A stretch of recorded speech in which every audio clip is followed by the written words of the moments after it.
Hello बच्चों, चलिए इस क्वेश्चन को सॉल्व करते हैं। क्वेश्चन बोल रहा है a short bar magnet placed with its axis at 30 degree with an external field of 800 Gauss experiences a torque of 0.016 newton meter. The work done in moving it from most stable to most unstable position is alpha multiplied by 10 to power of -3 joule, the value of alpha. तो आपको इस question में alpha की value find out करनी है। जब आपको क्या करना है, वर्क डन करना है, कहां से कहां पर, उसको आपको स्टेबल से मोस्ट अनस्टेबल पोजीशन पर लेके जाना है। तो क्वेश्चन को स्टार्ट करते हैं। सबसे पहले आप देखो, यहां पर आपको मैग्नेटिक फील्ड की वैल्यू जो दी है, that B value is given to us 800 gauss. Okay, 800 gauss दी हुई है और इसको हम सबसे पहले किस में लाएंगे, टेस्ला में लाएंगे। तो 800 गॉस को अगर हम टेस्ला में लाएंगे तो हम डिवाइड करेंगे 800 divided by 10 to power of 4 और ये वैल्यू आएगी 0.08 टेस्ला। अच्छा, जो क्वेश्चन में दिया है उसको हम लोग फिगर भी बनाते हैं इसका। ये हमारी जो है मैग्नेटिक फील्ड है, ये मैग्नेटिक फील्ड है। ओके, अच्छा, अब इस मैग्नेटिक फील्ड में एक बार मैग्नेट रखा हुआ है और ये जो बार मैग्नेट कुछ इस तरीके से रखा हुआ है कि वो जो एंगल बना रहा है बार मैग्नेट, ठीक है, जो ये बार मैग्नेट एंगल बना रहा है, ये जो है this is an north pole and this is an south pole. और अगर हम एंगल के बारे में बात करें तो जो एंगल बन रहा है वो 30 डिग्री बन रहा है। ये हमारा एंगल कितना है, 30 डिग्री गिवन है। ओके, और ये डायरेक्शन है बी का। क्लियर हो गई बात। अच्छा, और यहाँ पर टॉर्क दिया है तो आपको एक फॉर्मूला पता होना चाहिए। Torque is equal to M cross B, M cross B. अच्छा, यहाँ पर हमको एंगल दिया हुआ है, टॉर्क की वैल्यू दी हुई है, तो हम लोग वैल्यूज को पुट करते हैं और बी की वैल्यू दी हुई है। तो टॉर्क की वैल्यू हमें कितनी दी है, that is given to us 0.016। M की वैल्यू हमें पता करनी होगी क्योंकि मैग्नेटिक मोमेंट की वैल्यू हमें नहीं पता है। एम, बी की वैल्यू हमें पता है in the terms of Tesla, that value is multiplied by 0.08। Multiplied, यहाँ पर क्रॉस प्रोडक्ट है तो आप क्या लिखोगे, साइन 30। इसके साथ क्या लिखोगे, sign 30।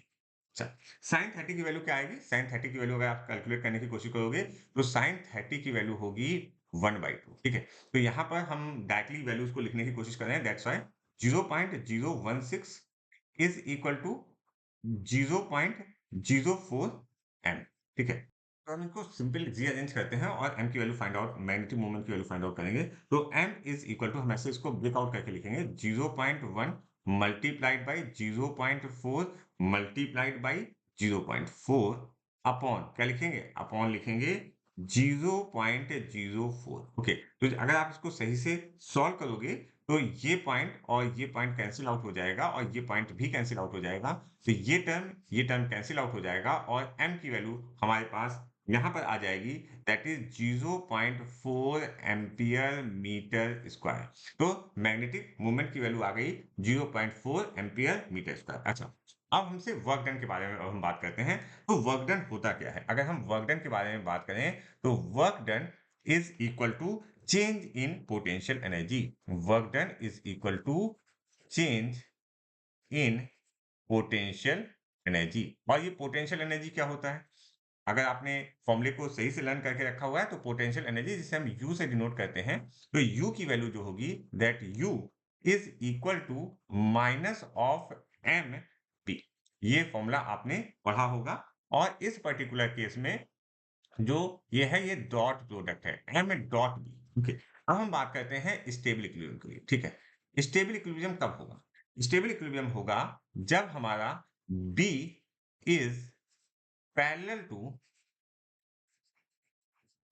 To M, B is parallel to M. इसका मतलब क्या है, इसका मतलब है थीटा की वैल्यू क्या होनी चाहिए, 0 डिग्री होनी चाहिए। ठीक है, थीटा की वैल्यू 0 डिग्री होनी चाहिए।